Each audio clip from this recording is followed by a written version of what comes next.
UPA सरकार को multi brand retail में एफडीआई पर मंजूरी मिलने पर राजनीतिक दलों के नेताओं ने अपने अपने हिसाब से प्रतिक्रियाएं भी व्यक्त की हैं और लोकसभा में मिली इस जीत से सरकार इस मुद्दे पर राज्यसभा में भी जीत के प्रति अब आश्वस्त लगती है। जैसी उम्मीद थी हुआ वही। सरकार लोकसभा में जीत गई, लेकिन आंकड़ों को अपने पक्ष में करने के लिए सरकार को पसीने भी खूब बहाने पड़े।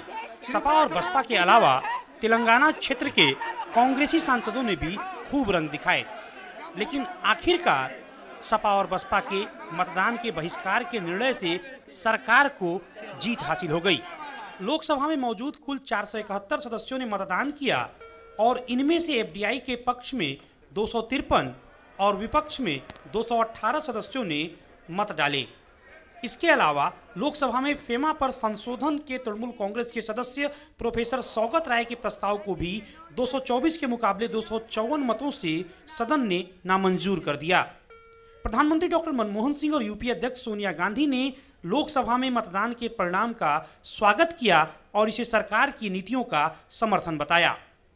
संसदीय कार्य मंत्री कमलनाथ ने कहा कि बहस के बाद मत विभाजन से साफ हो गया कि आम जनता सरकार के साथ है। राज्यसभा में नंबर हमारे इससे कम है, पर मुझे पूरा विश्वास है कि राज्यसभा में भी हमारी जीत होगी।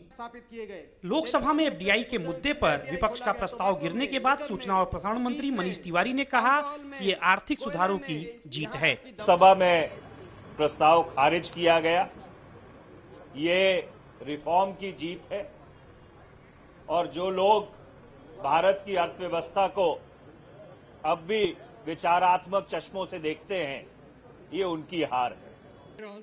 लोकसभा में विपक्ष की नेता सुषमा स्वराज ने अपनी प्रतिक्रिया में कहा कि वोटिंग से यह साफ हो गया है कि सरकार पूरी तरह से अल्पमत में है।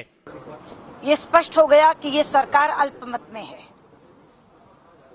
ये लगातार तीसरी बार हुआ है जब ये सरकार लोकसभा में अपना साधारण बहुमत भी जुटा नहीं सकी। सपा नेता मुलायम सिंह यादव यह मानने से बचते रहे कि उन्होंने बहिष्कार कर सरकार का एक तरह से समर्थन किया है। उन्होंने यह तर्क दिया कि एफडीआई पर उनका विरोध है, यही कारण है कि सदन से उनके सदस्यों ने बहिष्कार किया। राज्यसभा में क्या करेंगे? अब राज्यसभा वाले निर्णय करेंगे, वो उन पर छोड़ता हूँ। समर्थन नहीं, विरोध किया है। बहिष्कार तो सरकार की नीतियों के खिलाफ किया है, तो समर्थन का क्या दिक्कत है? जनता दल यूनाइटेड के अध्यक्ष शरद यादव ने कहा कि लोकतंत्र में फैसले बहस के जरिए ही लिए जाते हैं, लेकिन इस बहस से सरकार की नैतिकता का पता चल गया। जनता ने हमारी बात भी सुनी, उनकी बात भी सुनी। आजकल तो बहस से ही फैसला होगा ना, और जो जनता है वो तो सुन ही रही है। वाम दलों के नेता डी राजा ने कहा कि सरकार सदन में मत विभाजन के तहत जीत तो गई, लेकिन वो नैतिक रूप से जीत की हकदार नहीं है। It's not a big victory for government. In fact, it is a very big moral defeat for the government. Trinamool Congress ने कहा कि वह सरकार की इस तरह की जीत का कोई मतलब नहीं मानती। Trinamool Congress pulled up from the government was automatically minority. भले ही अधिकतर दलों ने एफडीआई के विरोध में आवाज बुलंद की, लेकिन लोकसभा में जीत सरकार को मिली। इससे सरकार का आत्मविश्वास निश्चित तौर पर बढ़ा है।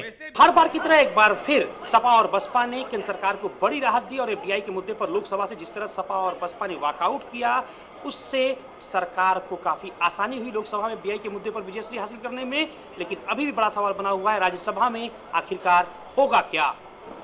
कैमरामैन बंसीलाल डोगरा के साथ मनुष्य बड़ेवाला, आकाश, डीडी न्यूज, दिल्ली।